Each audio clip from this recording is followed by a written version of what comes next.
Thank you, and good evening, councillors and gallery. Welcome to the gallery people here today to our December council meeting. Before proceeding, I'll ask the General Manager to read the terms of the live broadcast. Thanks, Ken.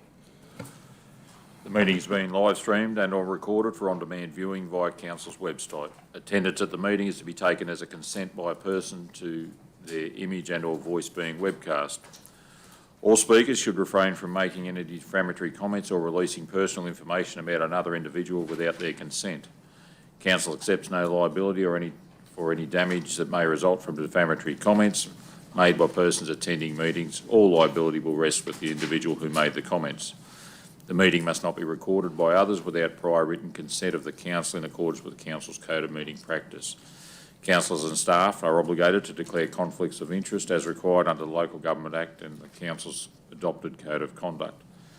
Councillors are reminded of their oath of office whereby they have declared and affirmed that they will undertake the duties of the office of councillor in the best interest of the people of Wentworth Shire and the Wentworth Shire Council, and they will faithfully and impartially carry out the functions, powers, authorities and discretions vested in them under the Local Government Act or any other act to the best of their ability and judgment. Thank you, Ken. I'll now ask you to be upstanding for the acknowledgement of country and the prayer. I'd like to pay my respect and acknowledge the traditional custodians of the land on which we are meeting and pay my respects to elders past, present and emerging. We give thanks and ask for guidance and direction that each of us may fulfil our responsibility to our community and to our country. Amen. Thank you.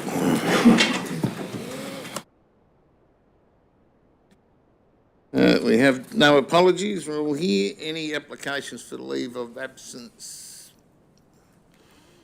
Neil? Any disclosures of interest? Councillor Cooper?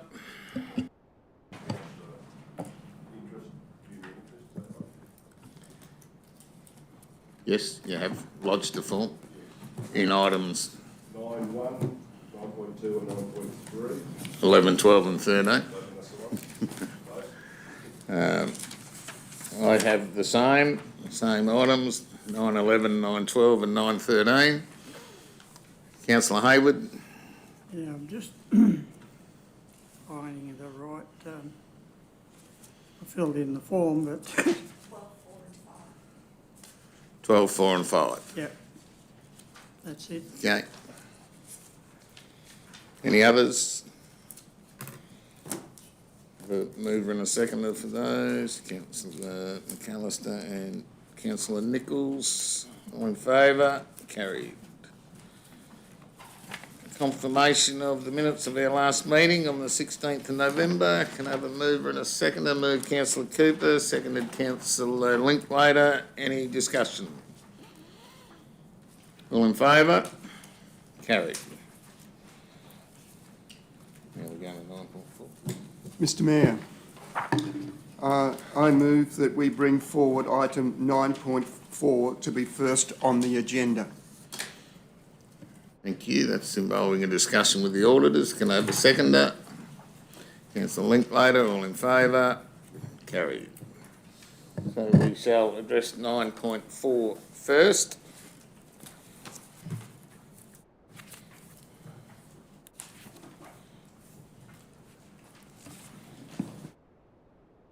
Yep.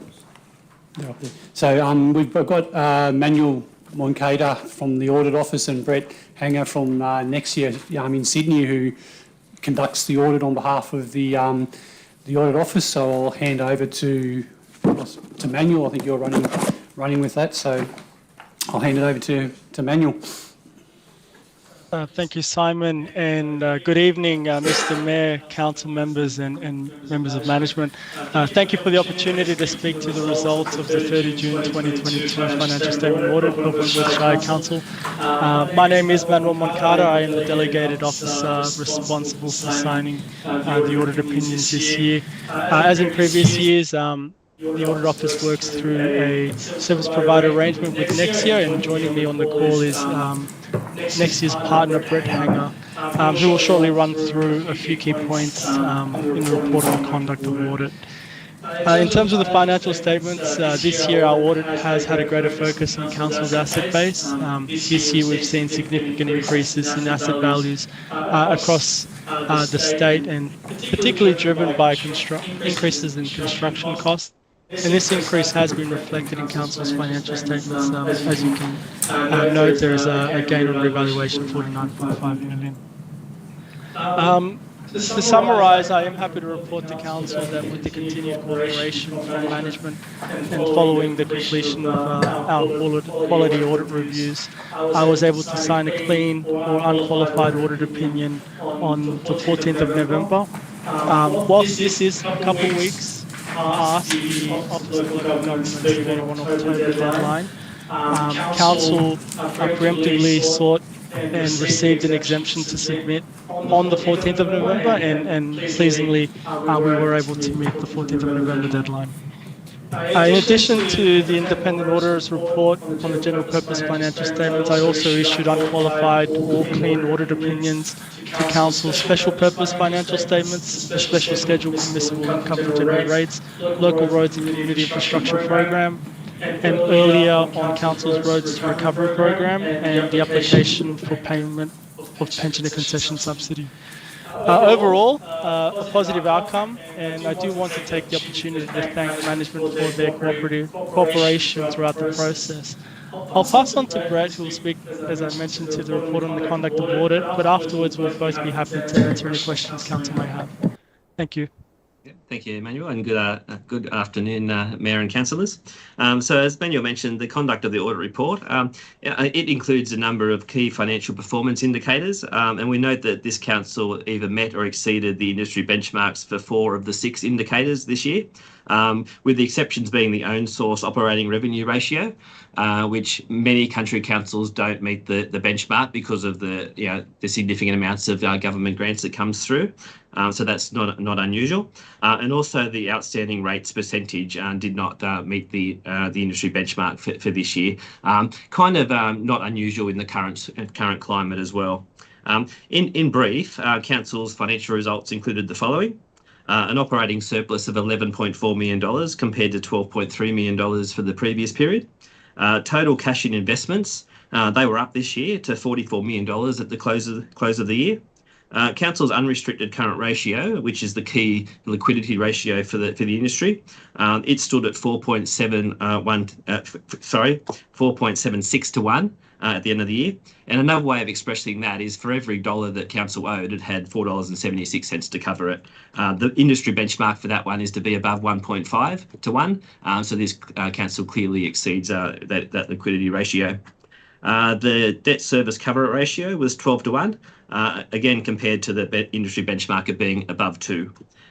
As I mentioned, rates outstanding. It didn't quite meet the benchmark of being under 10% this year for a rural council, but was fairly stable at 12.9% of the $10.9 million that was collectible. Other than that, I would also like to thank management for their cooperation throughout our audit this year. And it was nice to be back on site for our visits as well after the last couple of years. So thank you for General Manager Simon and his team. But again, happy to take any questions regarding the audit process. Yeah, thank you, Mayor. Okay, thanks very much, guys. Councillors, any questions?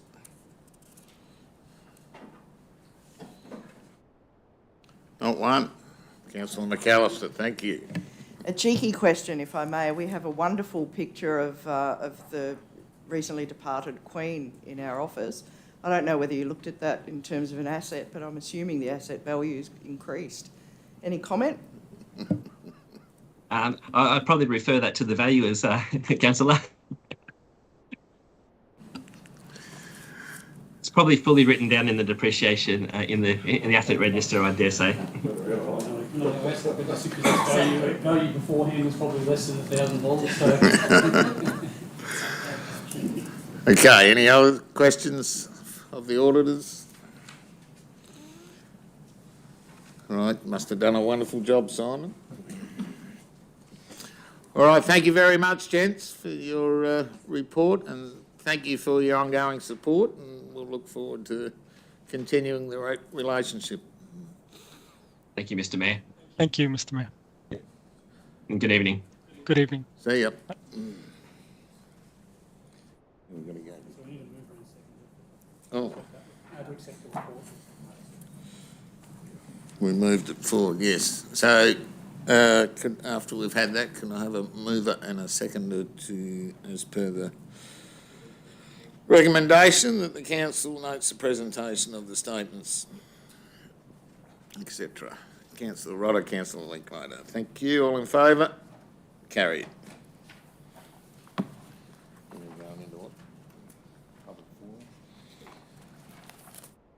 Okay, we have one speaker in the public forum tonight, and that is James Goldsworthy for item 9.14.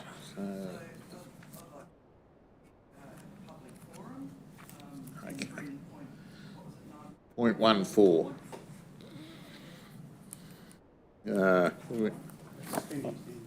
Suspending standard orders For the purpose of the public forum, and we. No, thanks, James.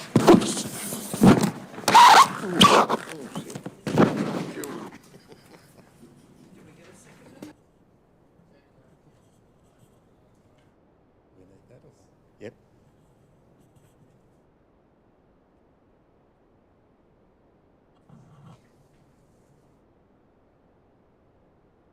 Thanks, Mr. Mayor. I've got a microphone this evening, so I feel rather special. And councillors. So the application that I'm speaking in support of this evening is in relation to 28 to 30 Hendy Road. And it's an application for a dual occupancy. So we're looking to establish a second dwelling on the land, and it's a dwelling with frontage to the Murray River at Boronga.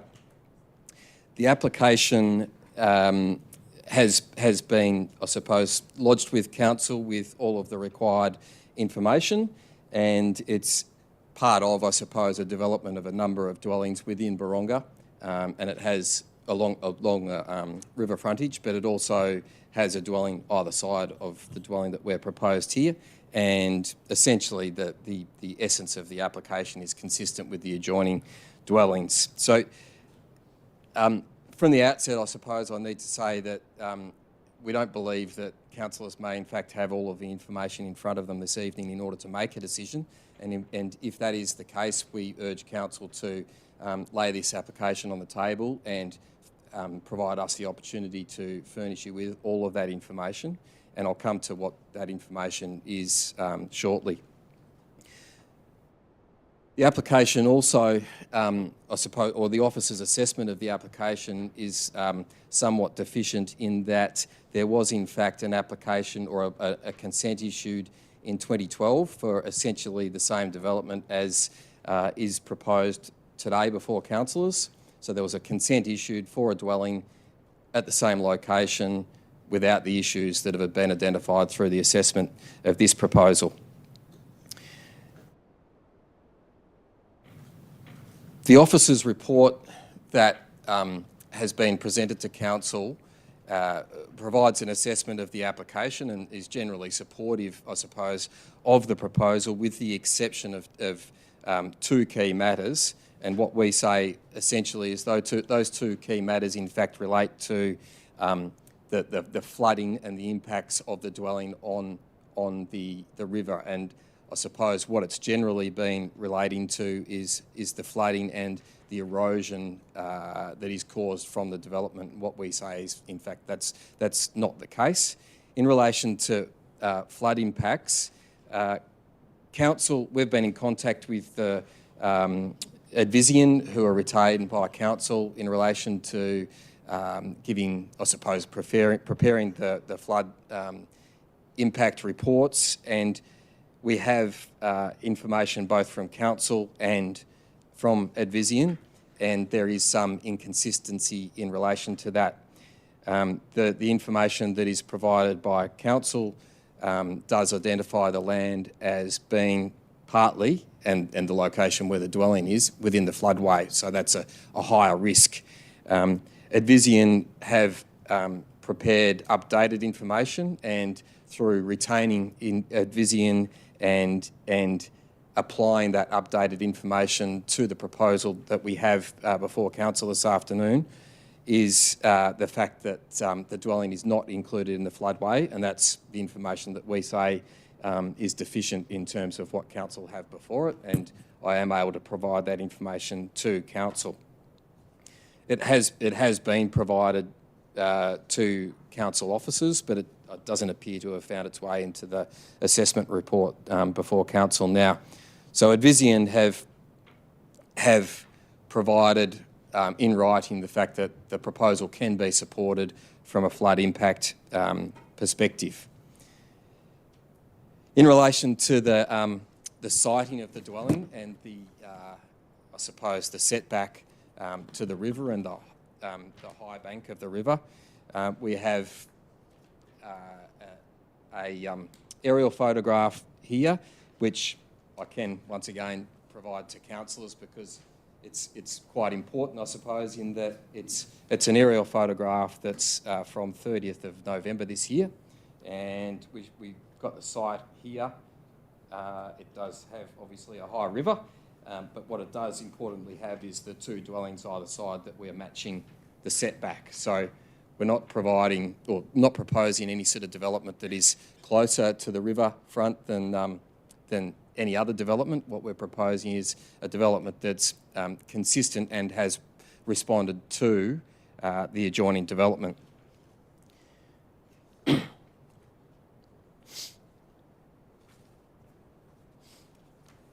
In councillors' agenda papers, they'll have this plan here, which similarly represents the location and siting of the dwelling and the setback to the dwelling and the adjoining houses there. So that's what's been presented to council, and once again that is consistent with what we say that consistent with the LEP, but the setback of the dwelling is in fact the same as the adjoining dwelling. So there's no greater impact. There's the levee bank that is consistent through the frontage, so there's no impact on flooding. Obviously, storm water will be retained on site because it can't get through the levee, and there'll be no impact as identified within the officer's assessment report.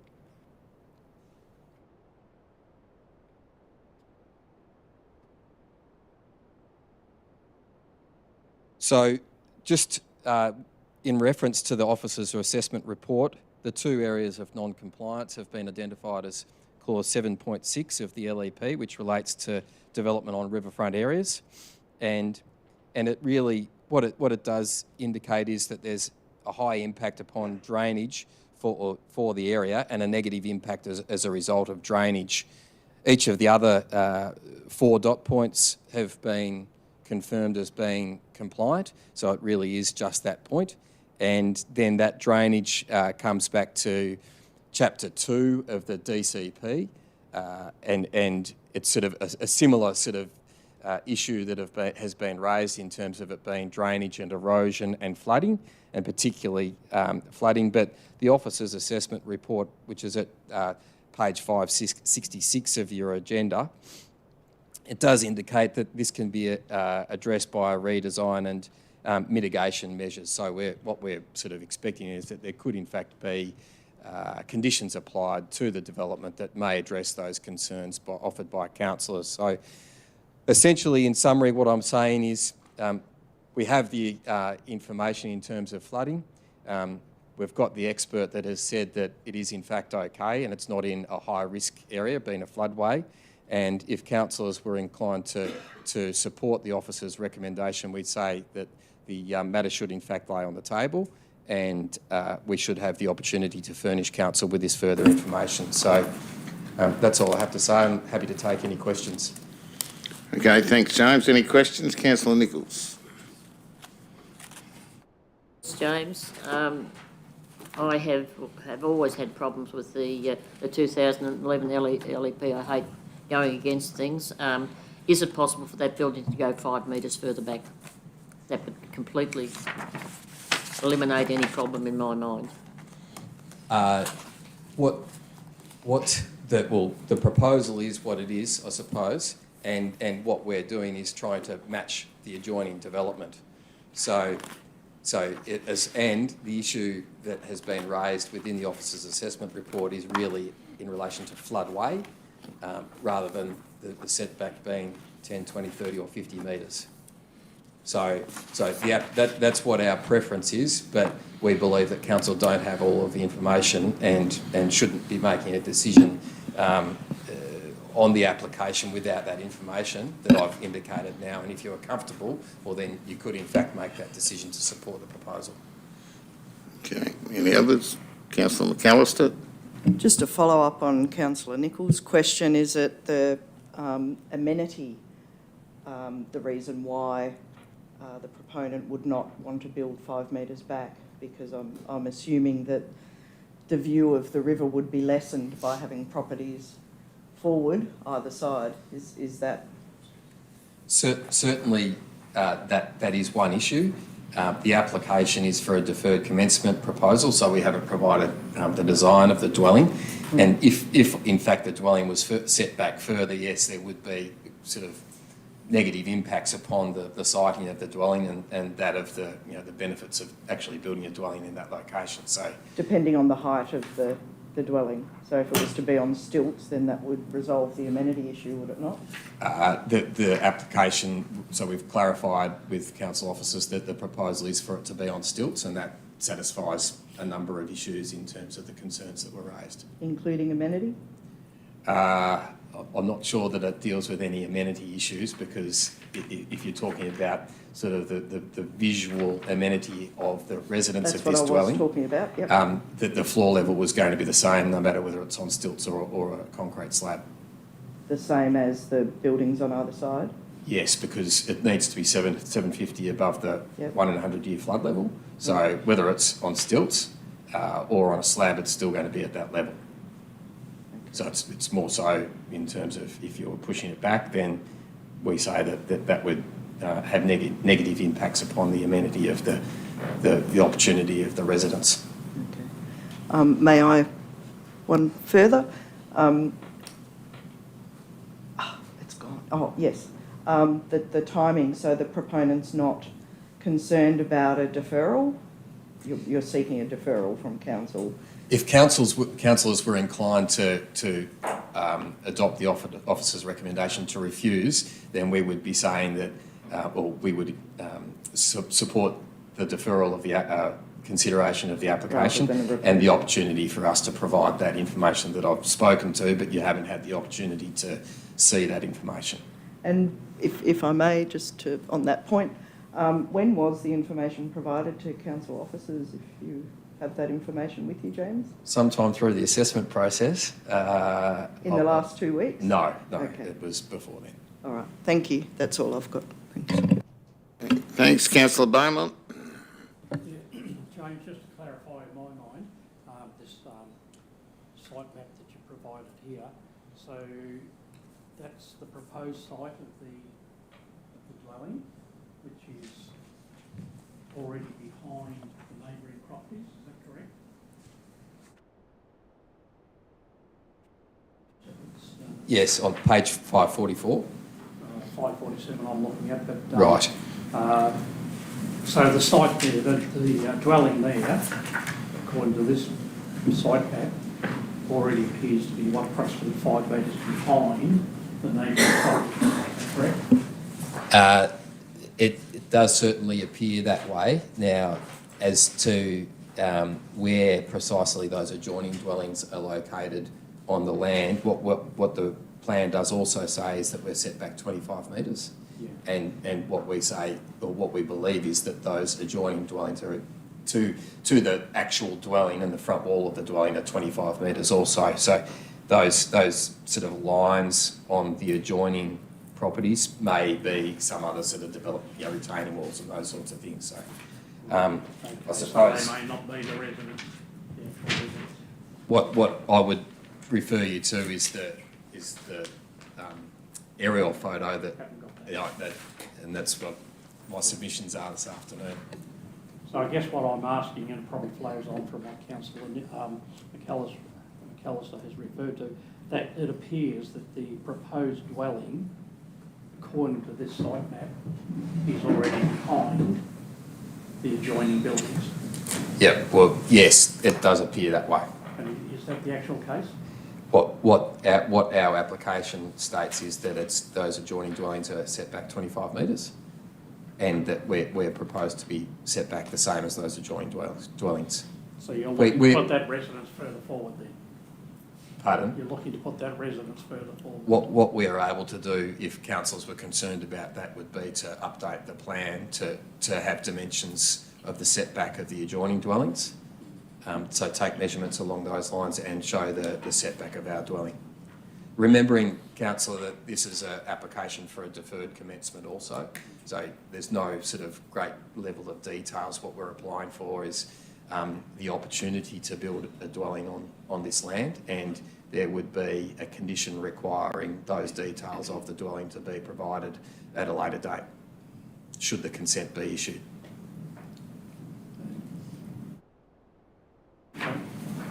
Personally, I'd like to see a bit more detail than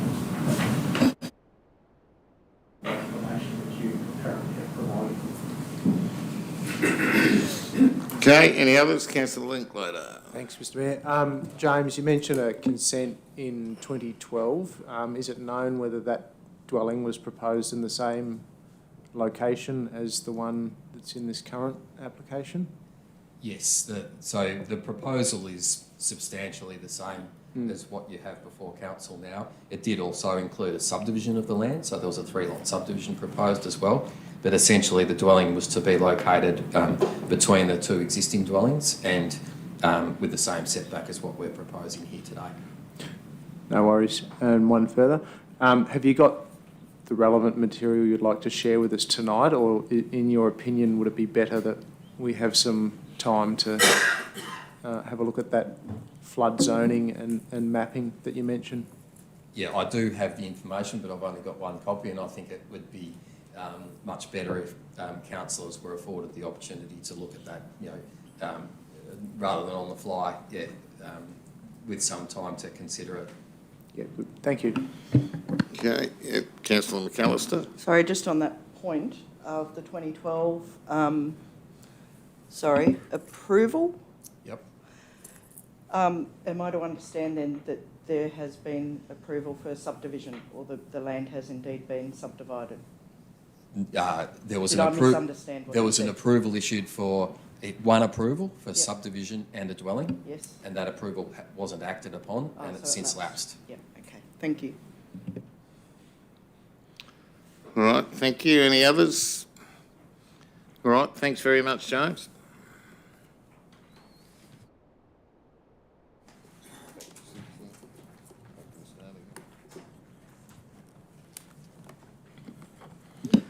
All right, thanks, councillors. We'll go back to agenda item 6.1, outstanding matters from previous meetings. Can I have a mover and a seconder? Thank you.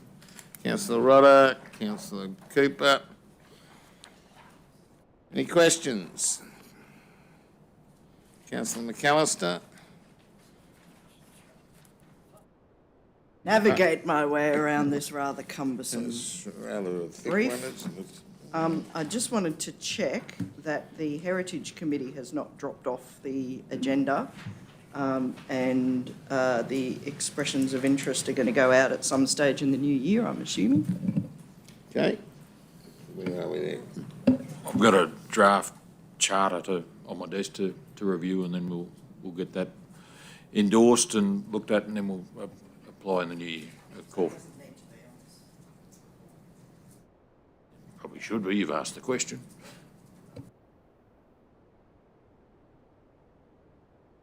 Okay, Councillor Rodder. Just in regards to a previous action item with the parking bay just on the outskirts of Gold, that was that our residents been having issues with people people using it as a toilet. So my information, I was led to believe that the works there had been done to kind of mitigate that situation.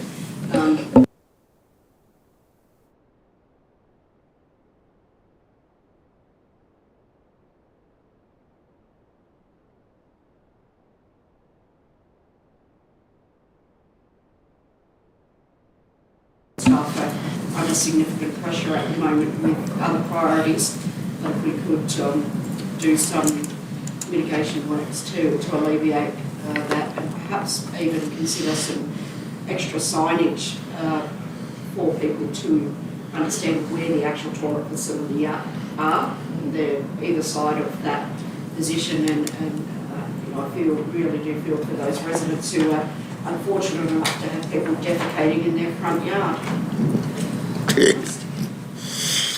Okay. Any others out of the action reports? Okay, all in favour? Carried. Item 7 is my mayoral report. It looks like I haven't done too much in those handful of things, but I can assure you I've had a very, very busy month.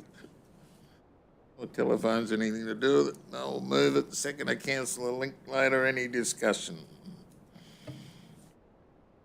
Cancel link later. I'm only to add my congratulations to you, Mr. Mayor. I know that you are working on this flood preparation and flood monitoring work day in, day out, 7 days a week. So thanks for your commitment to your community.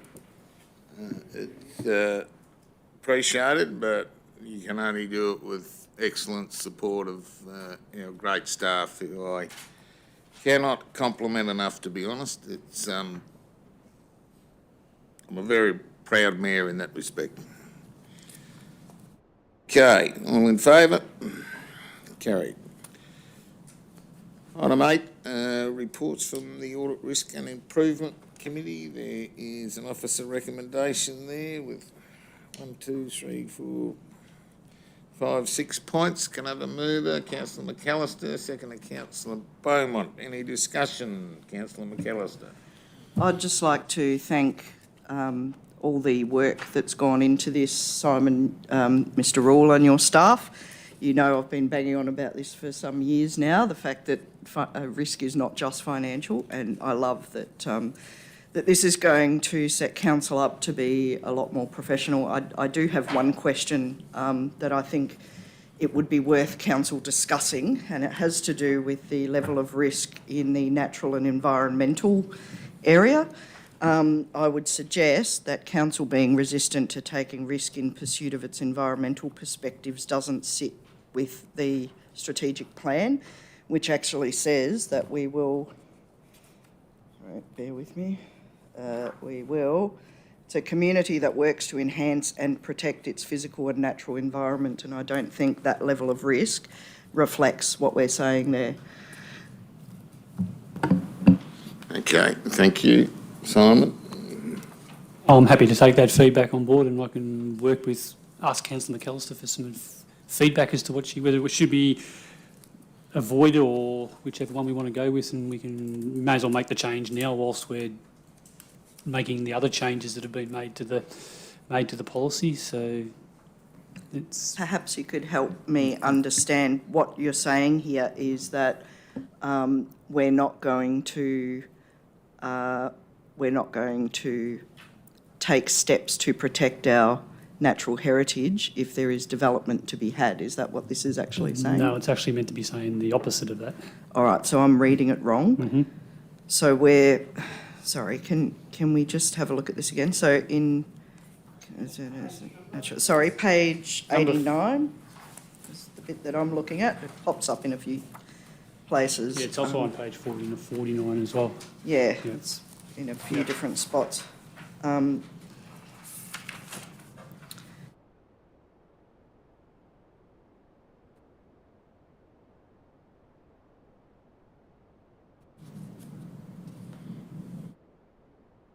So I think what I'm trying to say is that according to our strategic plan, council does work to enhance and protect its physical and natural environment, yep, as it should be. Yep. So what that's trying to say is there that we're resistant to any risks that would impact on the natural environment.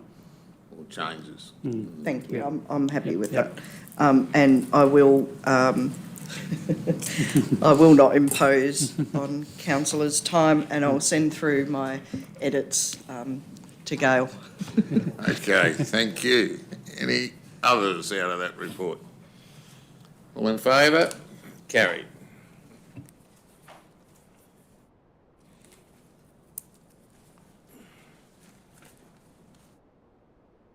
Okay, 9.1 is the General Manager's report, a recommendation there. Mover, Councillor Hayward, Councillor Cooper, the seconder. Any discussion? As you know, the General Manager's been extremely busy in the Emergency Operations Centre, involving a couple of briefings a day with all the various departments. He's tied up. Councillor McAllister. Thank you.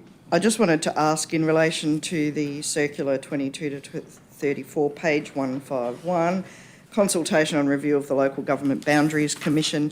Has council made a submission to the Office of Local Government that we annex Euston? And the Menindee Lakes.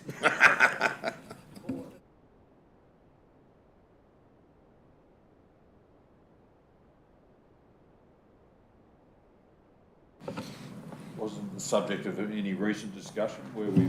It's been brought up multiple times for many years. It certainly has. I've got until Friday. Where would you like to draw that line?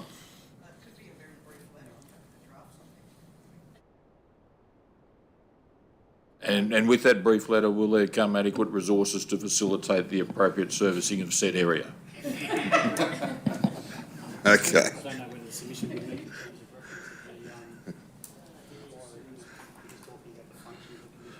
of reference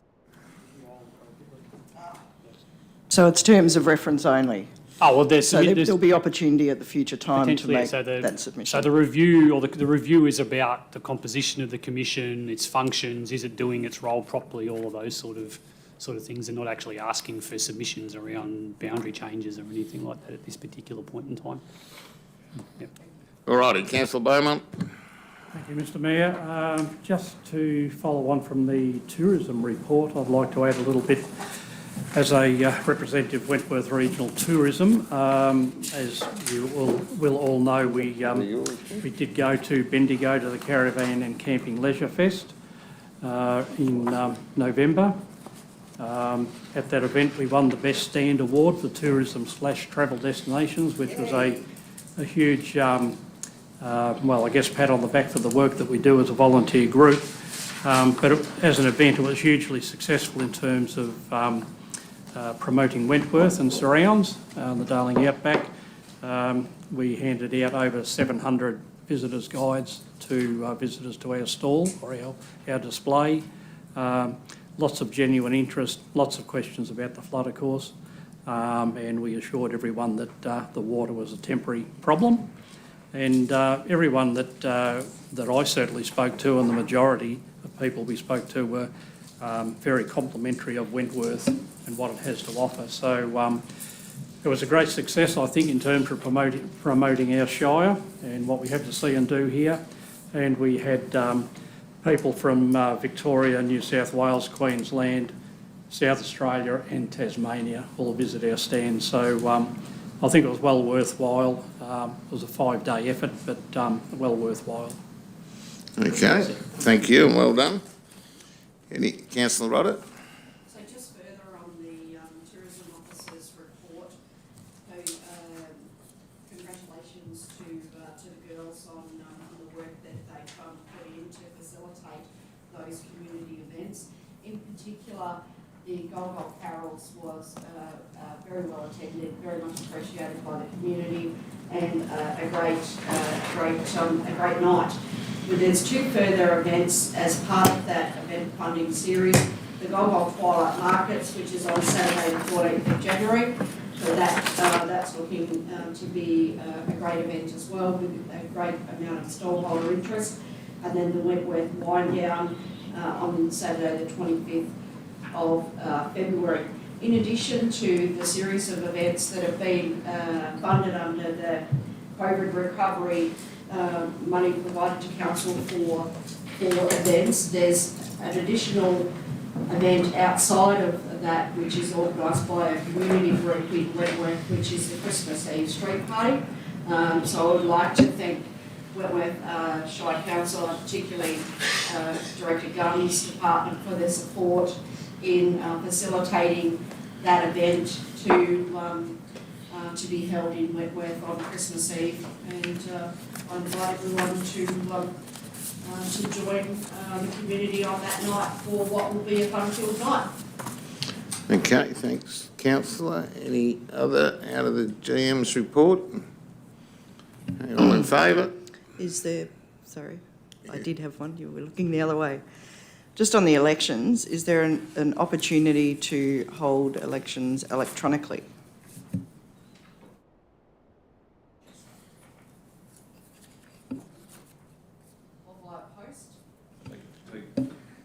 Take your question on notice on the basis, we've got memory of postal voting, but I'll just, yeah. No, sorry, we'll take your question on notice. We certainly asked for postal voting, and I was too late in the threshold of time. But sorry, I'm drawing a blank on electronic. I think I mean postal voting. Yeah. You do? Yes, I do. Postal voting is certainly an opportunity within the Act if we request the same. I'm not exactly sure of the Electoral Commission's current appetite for electronic voting, given they had to do a re-election for one of the wards or one of the councils in Kiama or somewhere because the voting site crashed, and they couldn't guarantee the reliability or the integrity of the votes that came in, so they had no option but to go to the Supreme Court and declare the results of the election invalid. So, yeah, I don't know what their current stance is on that. Yeah. There is a great movie, Man of the Year, with Robin Williams. Okay. All right. Any other questions out of that? All in favour? Carried. 9.2 is the monthly finance report. Recommendation, council receives and notes the report. Mover, councillor Rodder, seconded, councillor Linklater. Any discussion? Councillor Nichols. Page 169, loan number 203. I see the first loan on the Midway Centre is due to be expended on the 4th of 23. I would assume with a little under 400,000 we would pay that out and not extend it. No, we actually owe $1.5 million on that. Yeah. So the original loan was 1.9 and we've still outstanding 1.5. Yep. 1.5, no, we will extend it. We then will in that extend it, case. yes. Okay, thank you. Okay, any others? All in favour? Carried. 9.3 is the monthly investment report. Recommendation there, councillor Rodder, seconded, councillor Cooper. Discussion.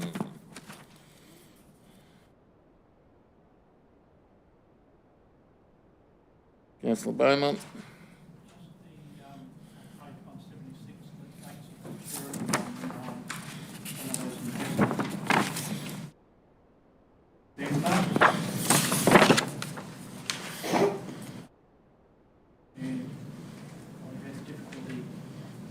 Wondering where they're sitting at the moment. Some of those investments have been rolled over or whatever. I have difficulty correlating those maturity dates with 73 in the investment. Well, if you can't find them on page 173, it probably means we called them back, so we didn't reinvest them. Yep. Okay, any others? All in favour? Carried. 9.4 we've done, haven't we?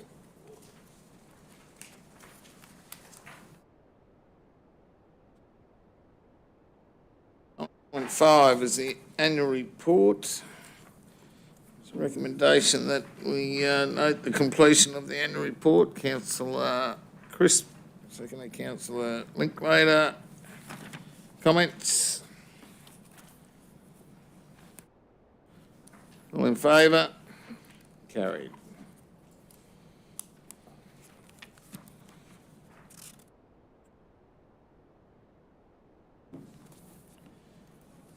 Okay, 9.6 is the Code of Conduct Complaint Statistics. Recommendation there, we note the report.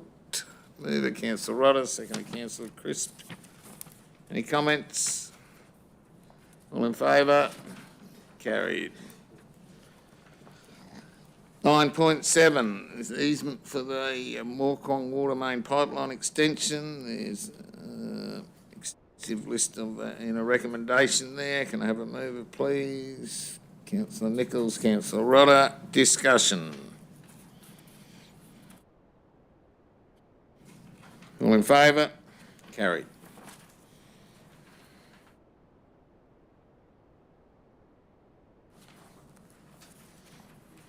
It was 9.7, wasn't it?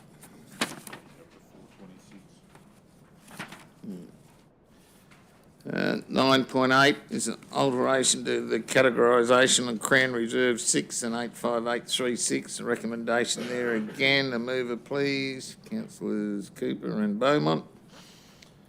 Any discussion? Councillor Rodder. This one seems to be a bit of a roundabout thing. Perhaps Director Collins could talk us through the process or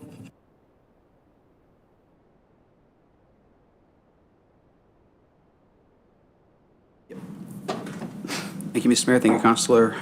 The summary of that is we were advised by the Crown Lands that the proposed categorisation, especially around the Pooncarie area sporting reserve, wasn't fit for purpose, and we needed to amend the categorisation to allow like the motorsports and other sporting events, because otherwise, if the categorisation as it's currently presented would actually prohibit those activities. So this amendment is actually to change the categorisation to allow the community to use the land as they're currently using it for motocross and shooting and whatever else they're doing up there, and however else the other user groups are trying to use it. Yeah. With regards to the Dareton Swimming Pool Reserve, it's to include the swimming pool within a lot. Yeah, so it's to keep the assignment and the swimming pool within that categorisation, because if we're changing the categorisation, then the swimming pool would have been excluded. So we're trying to include the swimming pool into the categorisation so it can stay there as a legal use of the land under the Crown Land Reserve, basically. It's literally just tidy up of the categorisations. We are. It's been a while since I've looked at that one, but that's the summary. Yeah. I just know that it came before us in July, and it's not the first time this one's been in front of us, and I thought, okay, to know how come it keeps going around. Should this fix it? Yes, it should. Okay, thank you. Any others, Councillor McAllister? Just a question about the Pooncarie Reserve number 6. If that classification is changed, is that going to reduce the amount of bushland that we have in our shire? More than likely not, but I can't say for certain. The idea behind it is that under the Crown Land Management Act and the Biodiversity Acts and Conservation Acts and everything else, the clearing of native vegetation can't be done without express permission of the Crown Lands. So inherently the legislation does protect the natural environment. I think maybe I didn't communicate the question well enough. I think what I was suggesting was perhaps statistically, if this is changed to a different categorisation, then it may look as though we're losing bushland, nature park. No, not at all. So that the categorisation is just changing the way in which people can use that natural environment. It's not to reduce the natural reserve at all. No, it shouldn't. Okay. All in favour? Carried. 9.9 is the Minister notification of the draft plan of management. There's quite an extensive recommendation there. Again, can I have a mover and a second? Can I just, hang on, we'll get it. You're moving? Oh, yes, I am moving. Thank you, Councillor McAllister. Seconder, Councillor Nichols. Councillor McAllister, you have a question? I just wanted to say thanks so much for getting this advice, number one, and number two, for providing it to council, because I think there's been a lot of misunderstanding, purposeful or otherwise, for a long period of time, and I think this lays it out quite clearly and helps everybody understand exactly where they stand and who they need to consult with at the moment. Okay. Thank you. All righty, so I think Pending the Supreme Court decision of next year. as we discussed earlier, this will now go out to community consultation and then come back to council with any feedback from that. So, Just a question, if I may, on the time frame for the consultation. Is 42 days sufficient over the Christmas period? Should we add, let's say, 8 and make it 50, just to cover that, Christmas break? Yeah, that's a good question. The legislation says that we cannot include the Christmas break as part of the days counted. So we've actually included that in the proposed advertising up to the end of January, beginning of February, something like that, to allow that closed down period where people are going away and may not see it. okay, thank you. Not all in favour? Carried.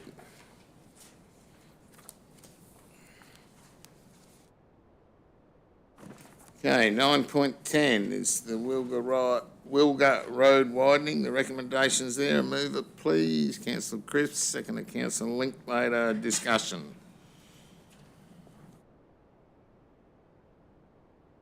All in favour? Carried.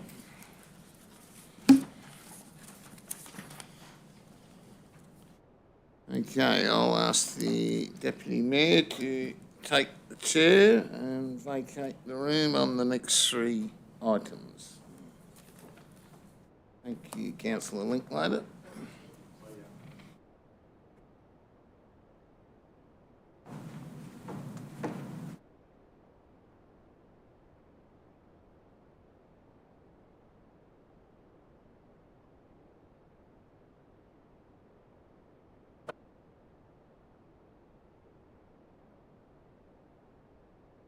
Okay.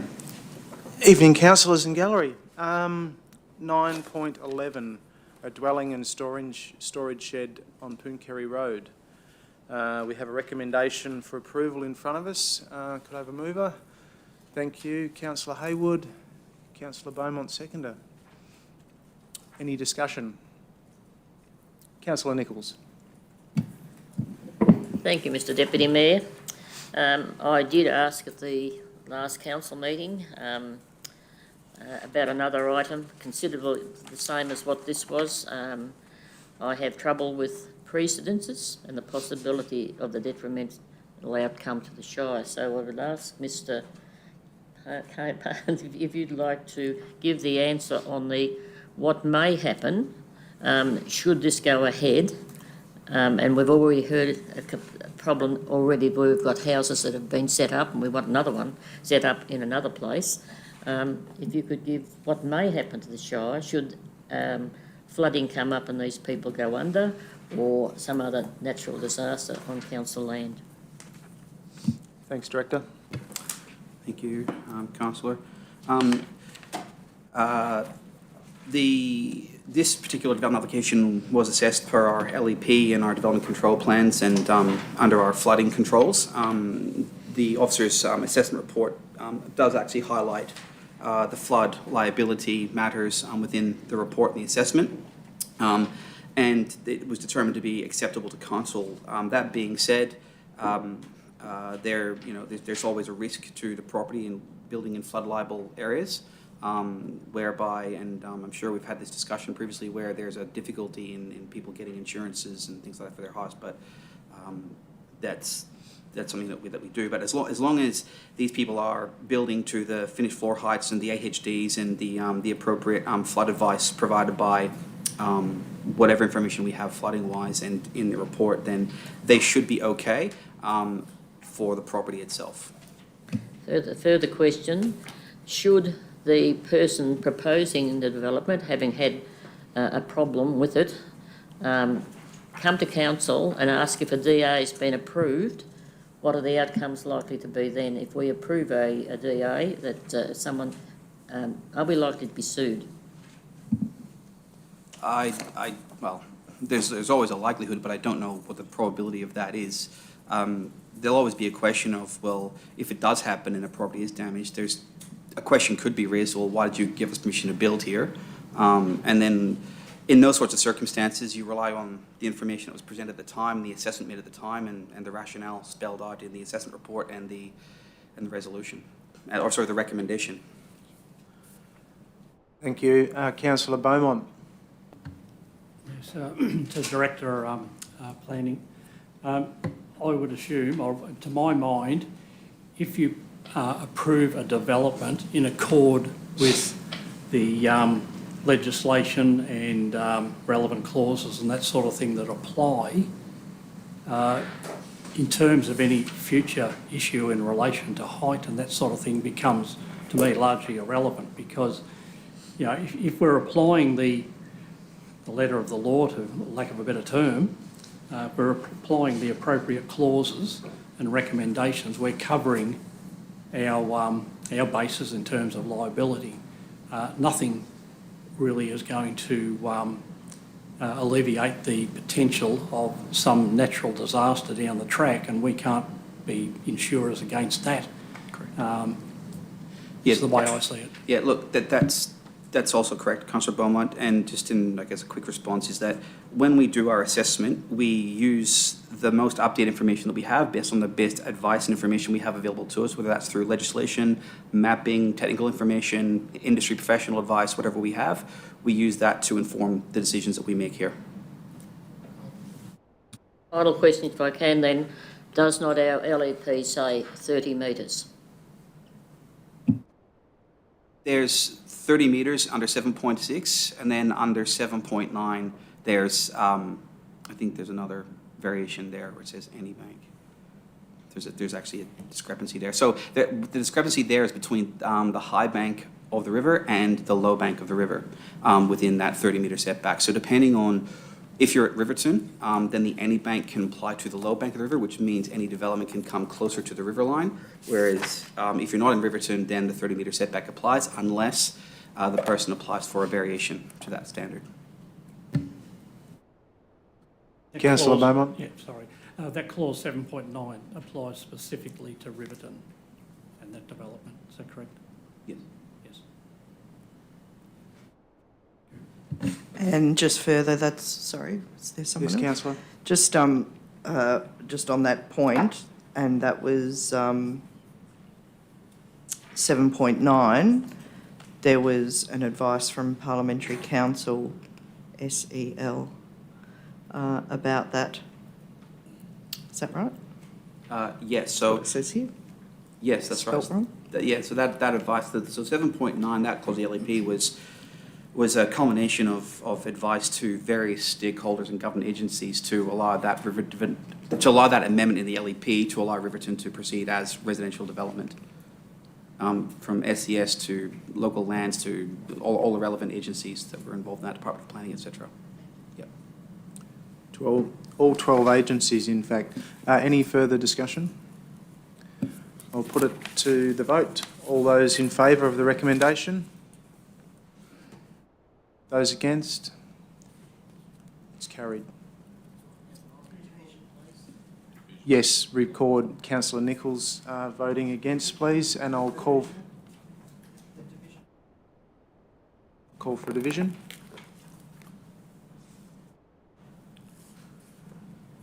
Those against? Thank you.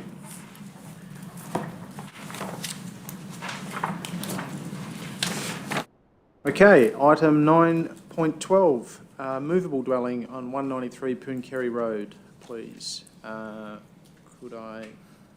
Again, we have a recommendation for approval. Could I have a mover? Councillor Beaumont and Councillor McAllister. Any discussion?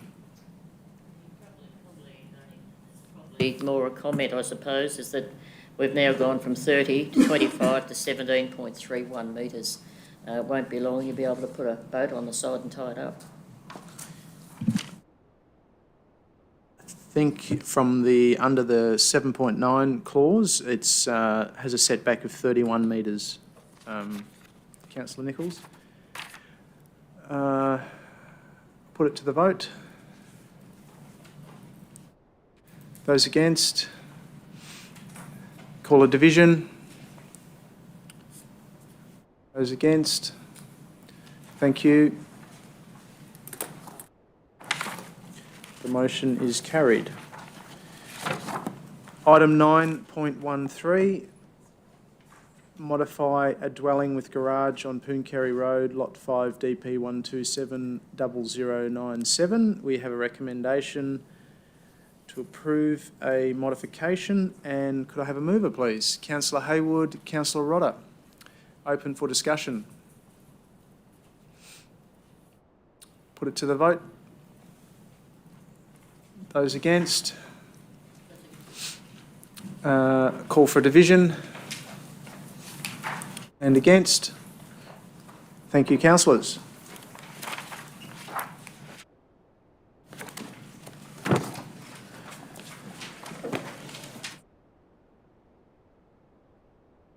I'll vacate.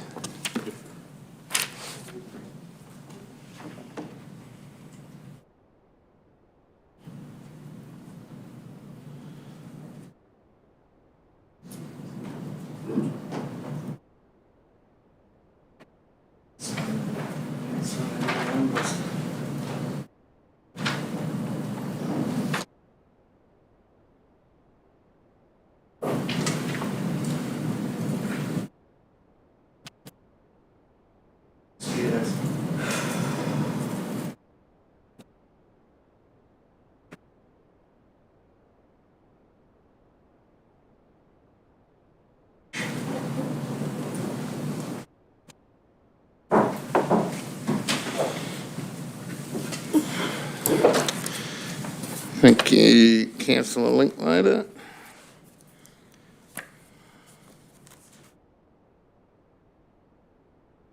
Okay, item 9.14.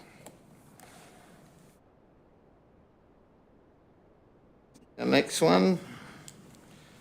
So there's been a discussion and a presentation. Councillor Linklater. Yeah, I'd like to move an amendment, please, Mr Mayor. Yes. Based on the discussion and some relevant information to come before councillors, I'd like to move that we defer this to our next meeting, please. Okay, secondly, Councillor Rodder, hands up everywhere, all in favour. I take that will be a yes, and we've got a division on that or not? Division, favour,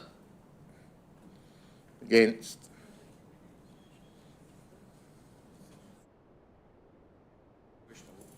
Matter of planning.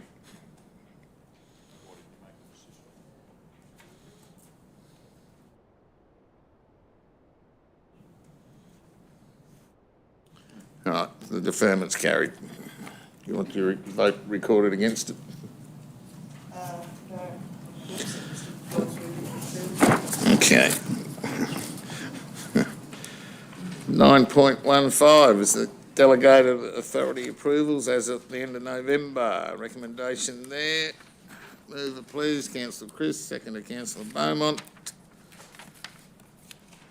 Any discussion? All in favour? Carried. 9.16 is the project and works up. Oh, division, sorry, all in favour? Carried.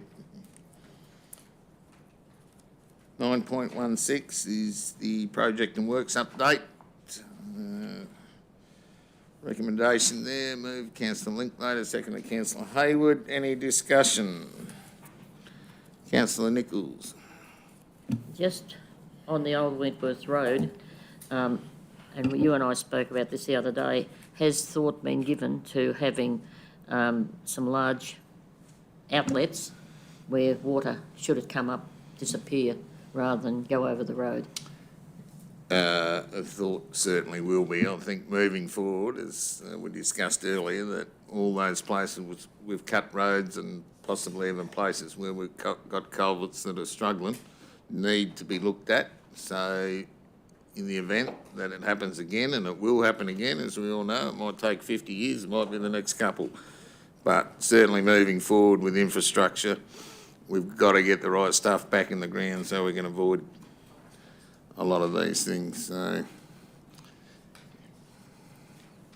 Perhaps for Councillor Nichols's information, that Fletcher's Lake Creek is also subject to some environmental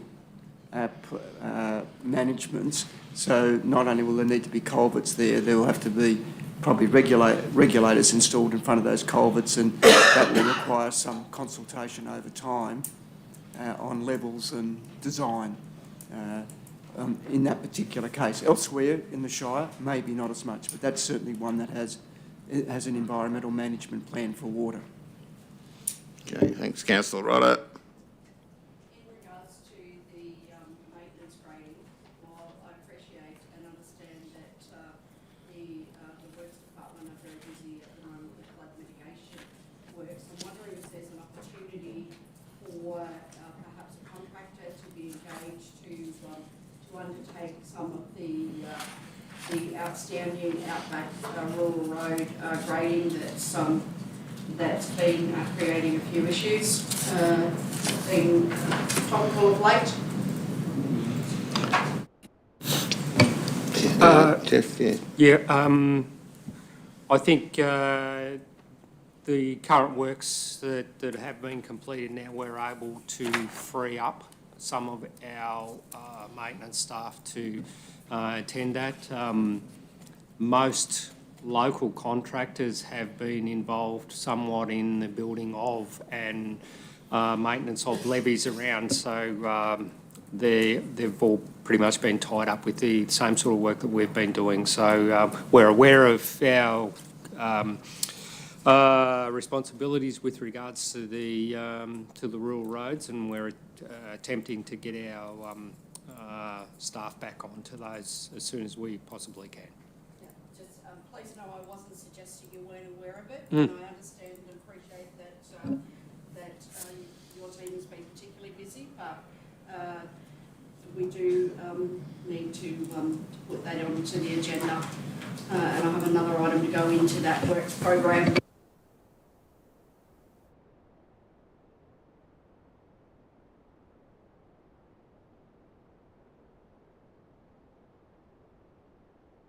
Particularly in those outback areas.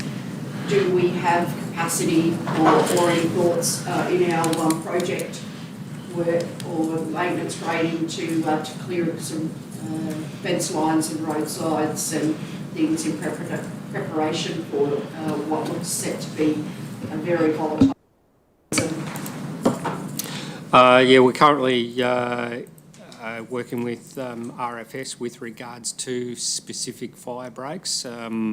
There's actually today the Works Manager was in discussion with the RFS in Denton with regards to the upcoming projects in the new calendar year with regards to that very subject.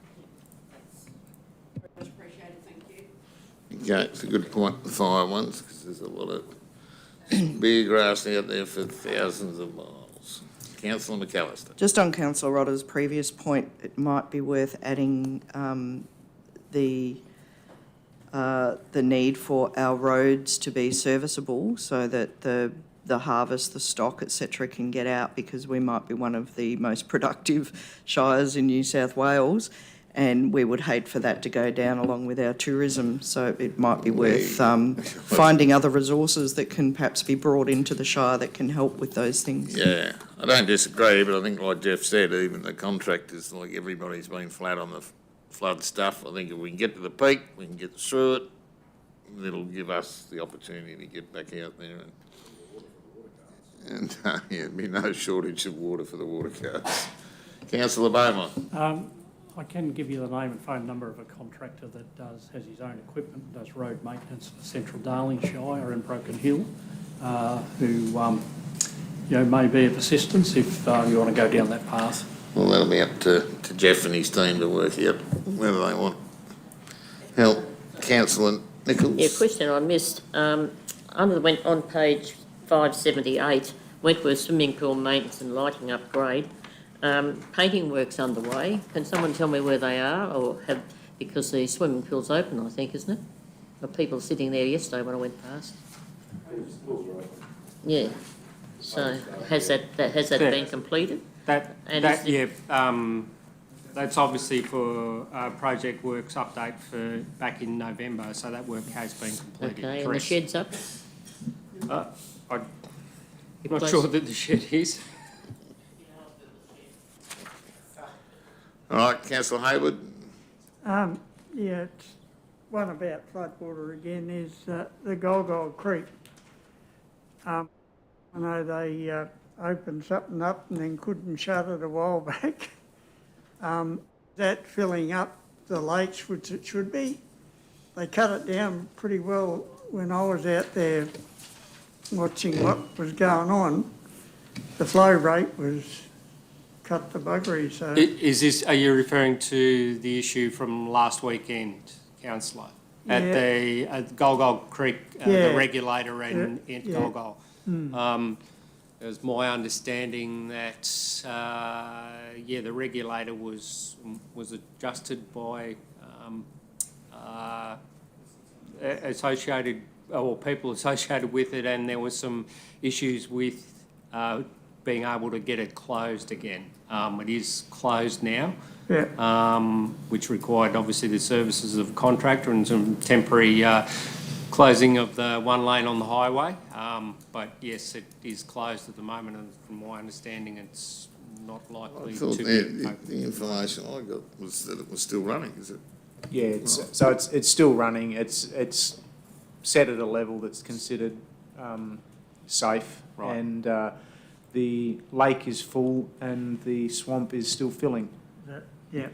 So when I was there when they were doing a bit of work trying to fix it, they had to use a ton weight to put down on the thing to be able to... Well, and I think that was the fear. If it was raised too high, it might get jammed open and cause some problems. But when they shut it down, it was only dribbling, and I thought, well, is it going to do the job? Well, I think it might have been a couple of turns up again last weekend. Yeah. Is that right? That's what I heard. Yeah, that's correct. And I think that we've discussed earlier in the meeting about the wash up and review post-flood. I think this is another piece of ageing infrastructure that will need to be looked at, who's responsible to invest in upgrading and maintaining it going forward. So that'll be a good opportunity. But as at the moment, everything is safe and secure, and the swamp is still filling and irrigators are still pumping, and properties aren't inundated. Okay, very good. Thank you. All right, any others out of that? All in favour? Carried. Okay, number 10 is notices of motions, questions without notice. We'll go around the room. Councillor Nichols. I don't know whether I was asleep earlier or not. There's just a couple of things I'd like to raise that I went to that I didn't see any spot. And it's only simple things. I went to the Pomona school breakup, which was great. Good little school. Interesting that Lily King, I went to probably 6 years ago to Pomona, and this was a little tiny little girl with a red hair and plaits done back. I saw Lily King 6 years later, looks exactly the same except she's grown a bit. So the same child, but it was wonderful. Went to the Wentworth school breakup. It wasn't as involved as the Pomona school. And today I went to the launch of the fourth book of prominent local St Razia people, and it was interesting that there were a couple of people from our side of the river on that. They're now looking at all the aged care homes, Chafee, Murray House, and Redcliffe's as well. So I didn't mention those before, but I have nothing else to mention. All right, thank you. All right, we'll go here. Councillor McAllister. Thank you, Mayor. I just wanted to make sure that Council is adequately capturing what's happening at the moment as the river comes alive and everything else around it comes alive, not only for posterity, but also so that we can control the narrative that's coming out of here, that we are still open, that it's safe for visitors, that we're not going to say no to people or send them somewhere else, that we exist, that we would like support, that we're, hoping that things don't go too awry, and that we've always been looking for extra resources in the area of roads and engineering, and maybe one day we can work out where the bridge is going to go and get some money for that. Okay. Big call. Righto, Councillor Rodder. You were all excited before. Okay, Councillor Beaumont.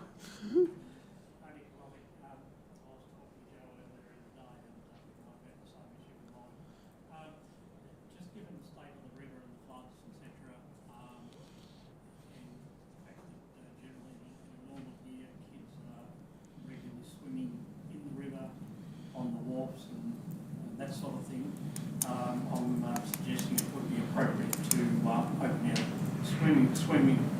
swimming pools, free access to school-aged children, to encourage them to swim in the pool in a safe environment. Not in the river. Diving off wharfs and Ken, I don't know what we've got contractors managing the pools. Please, Mr Mayor, if that's okay. Yes. Just to let you know that Hands Up Mallee and Lion Leisure and the Mildura City Council have partnered together, and they're offering free youth entry for Okay. I think that would be, that was a conversation that Council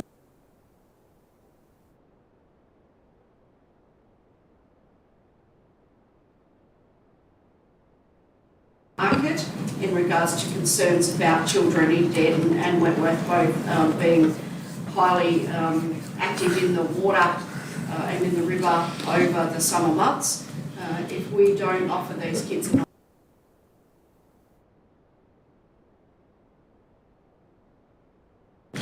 All right. So have we got any this contracted to? Yeah, so you're going to need a resolution of council because you're going to have to pay compensation to Belgravia. For loss of income, because they take the income from the gate fee, so you would have to compensate Belgravia for any loss of income. You need a budget adjustment. Okay. So maybe, if I may be of help, maybe I just heard Councillor Beaumont and Councillor Rodder move and second a motion that council consider bringing a report to the next meeting about... considering our next meeting is not till February. I think perhaps give us some words. Right, so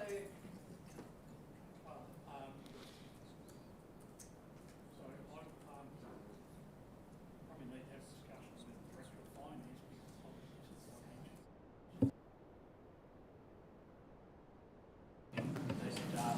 because we afford the youth of Wentworth and the Shire youth the opportunity to avail themselves of the use of the municipal pools free of charge for the 2022 summer season, specifically for school.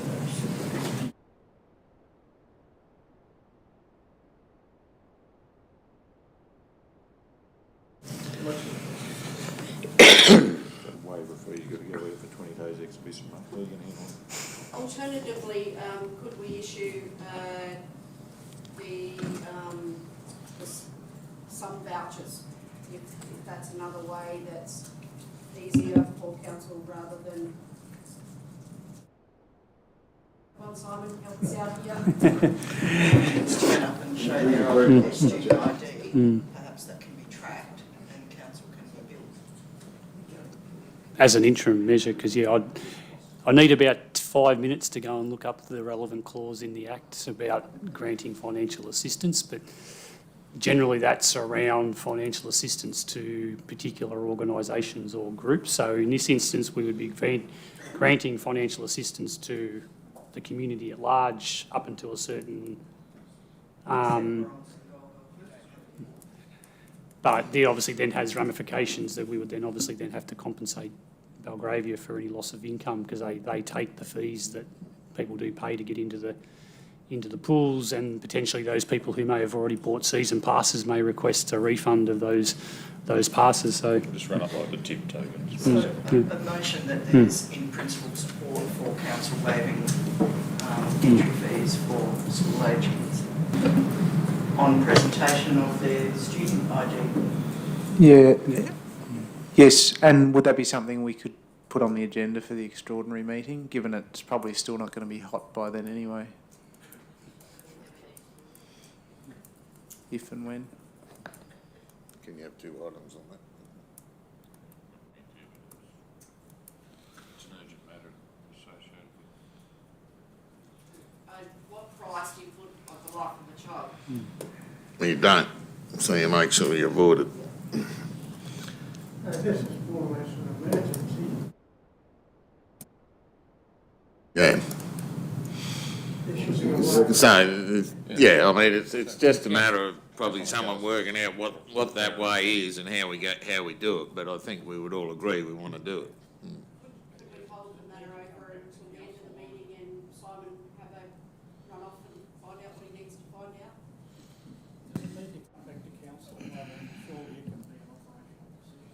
Yeah. Yeah, can I just suggest that if council provides a preference for something to happen or an intent, that then the directors can go away and do that. So there's in principle support for something like this to happen, and then you can just go make it happen. Okay, so do you need a motion for that? yeah. Oh, it's something, is it? Presentation of student ID. Beautiful.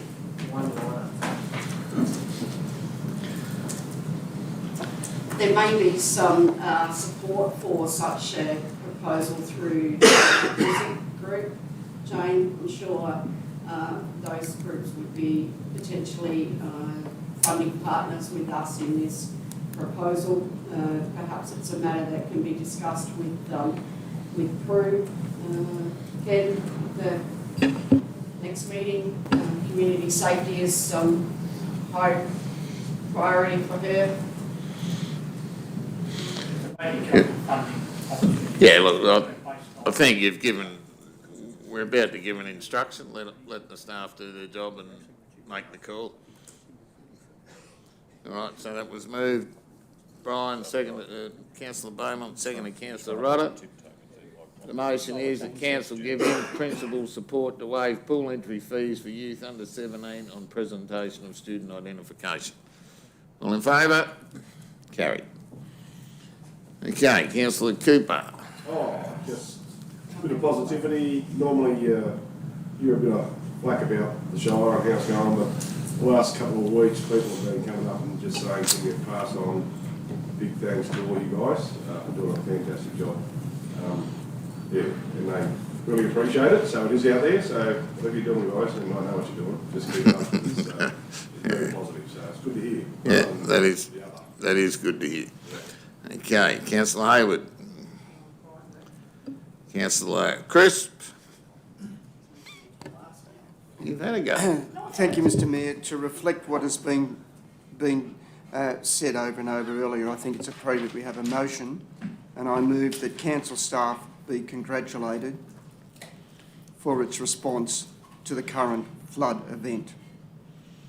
And if we just put that formally on the books, and my comments supporting the motion are that I'm aware of so much physical work that's been done, as well as the efforts with... We need a seconder first before comments. Right. Councillor Linklater, second. Thank you. It's all right.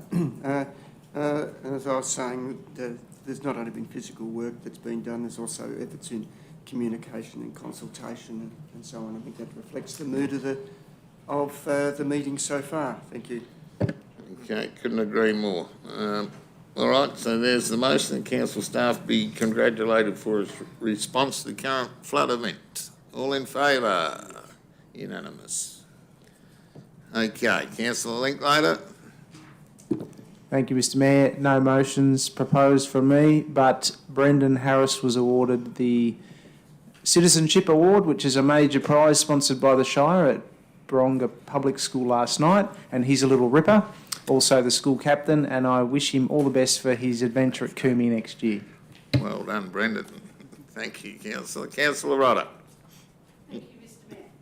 I've got a couple of things that I'd like to bring up at this point. So just to let council know and the wider community, the Magenta Art Group has previously, for a number of years, run the Magenta Artists Art and Photography Show at the Botanic Gardens annually over Easter. So the Magenta Artists Group have withdrawn their availability for that due to, mainly due to the ageing demographic of the committee and the onerous nature of the event. However, I'm very pleased to say that that event has is going to continue as an important annual event in our Shire. So it will be held at the Botanic Gardens over Easter in 2023. The dates are the 7th to the 10th of April. So it's going to be a subcommittee of the Australian Inland Botanic Gardens with the support, partnering support of the Woodrow Show. I'm not sure how they got involved, but and Workspace 3496. So we're really excited to be bringing that event to the community ongoing. So I invite everybody to support that event, and please, the event's now available on social media, to please let everybody even share it through your networks. So thank you. I'd like to welcome, even though he's actually not here, David to the position of Media Officer with Wentworth Shire Council, and I look forward to working with him to promote the Shire to the broader region. The other matter that I'd like to put on the table, given the conversation that we've had about the flood and the lack of support that's been available to residents of Wentworth. So one of the things I would like to suggest is that we issue an invitation to the Cross-Border Commissioner, to Murray Watt, who's the Emergency Management Minister, and Minister for Agriculture, and Steph Cook, who I understand is responsible for flood recovery, come to our region and have a look, and how very disappointing it was for Murray Watt to be here recently and to not actually visit the Shire. Similarly, for the Prime Minister to land in Woodrow and Not get off the plane. Get off the plane and get on another plane and completely ignore our region. That's extremely poor form on both of their parts. One of the things that's come to light over the past couple of weeks, I've been contacted by a considerable number of constituents who are in a situation whereby they've been displaced from their homes. One of the things that was stressed by the SES was for those people to record through the SES on that 132500 number. It seems that the SES are actually not holding that data or recording it. Is there any thoughts on an economic development position within council so that we can actually capture the number of people displaced, the businesses impacted by the flood, to give us the capacity to be able to seek government assistance for our region and the people who live here? Okay, well, that can all be followed through. Ken? I've got an obligation to this council to review the structure, that's the positions within the structure, so that'll happen at the February meeting. So we can look at positions around that if that's desired. With the utmost respect, Mr. Dean, I appreciate that, but given the situation, people who have been displaced from their homes, and one family I know who are paying over $1,000 a week rent, this this support from the New South Wales state government is required sooner rather than later. Yeah, look, we'll certainly follow through on that in terms of what is, and surely there's got to be, I mean, it can't be something that can be achieved across the river and not this side. I mean, it's just ridiculous if that's the case. So I think perhaps what we need to do is get to the bottom of the sourcing. Is it federal? Is it state? What's available? And let's see if we can get back to those people and get them looked after. I have one more point. Okay. I promise. So I'd just like to convey my extreme sadness and disappointment that the Mildura Weekly will no longer be published this year. So there, over this side of the river, we struggle.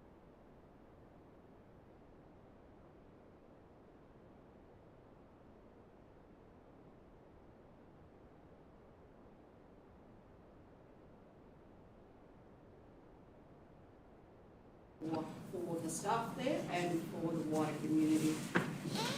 Okay, yeah, it is sad. Any business that goes is You better start buying the Wentworth Standard, Councillor Rodder. Excellent publication. Councillor Beaumont, I subscribe and it arrives in my email inbox every week. all right. That's it for item 10. So, Councillor Linklater, would you like to take May I us jump in and just into- request a comfort break, Mr Mayor? Certainly.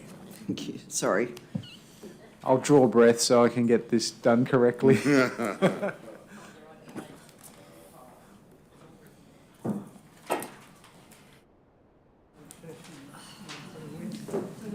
Do you want to move into closed and then We got 5. Like, move into closed? I'll move into close and we'll have. Yep. All right. So Righto. Thanks, Councillor Linklater. thank you. I move that council adjourn into closed session, that the recording of the meeting be suspended, and that members of the press and public be excluded from the closed session, and that access to the correspondence and reports relating to the items considered during the course of the closed session be withheld unless declassified by separate resolution. This action is taken in accordance with section 10A(2) of the Local Government Act 1993. Okay. Second, Councillor McAllister. All in favour? Thank you. Thank you, gallery.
We're just moving to go back into open.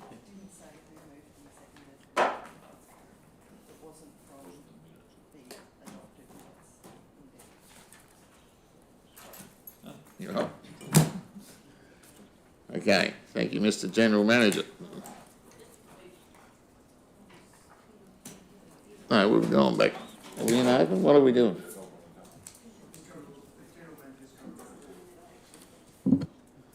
Okay, thanks, Ken. Thank you very much, Mr Mayor. In the closed business session of council this evening, I can report that in relation to item 9.3 being the Trentham Cliffs Development provision of water and sewer, that the council authorised the Mayor and General Manager to attach the common seal. That was the old one. Approves a variation to a total project, bring the total project cost of $2,428,006 exclusive of GST, with additional budget allocation of $440,000, $175 from the water fund and $146,725 from the sewer fund, with a contribution from the developer of $108,000 based on proportional percentage applied thereto.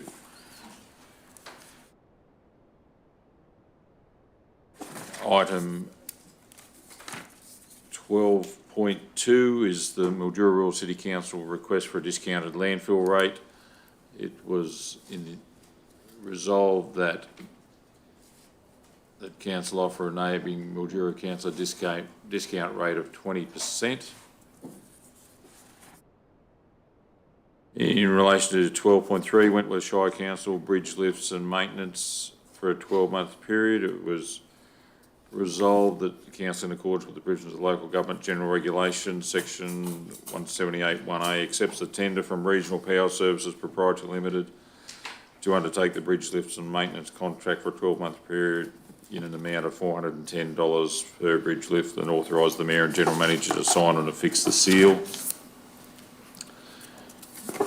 In relation to 12.4, being that for a panel contract for supply of building trades, professional and consultation services. And I think the same resolution applied at 12.5, so 12.4, 12.5 and 12.6. It was resolved that council approved the panel contract attached to this report for the provision of the appropriate trades, professional services, provided building materials and material for road making. And in addition, and that council is not limited to that panel contract list attached and can allow for additional future service providers following a formal assessment process.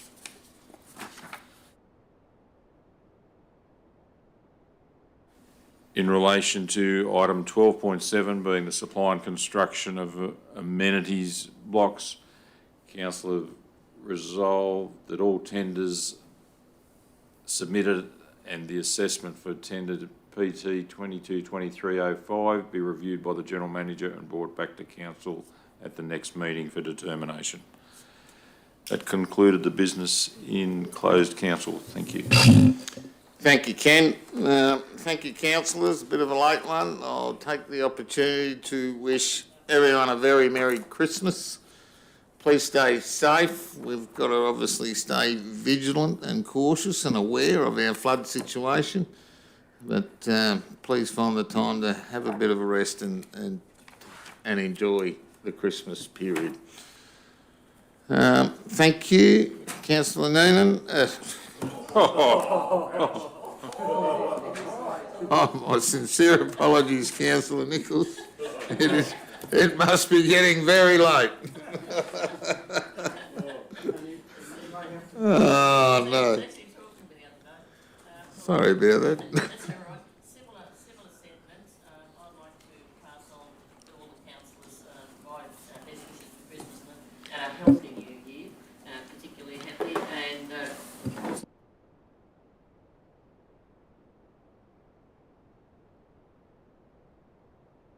the work that's happened during the year.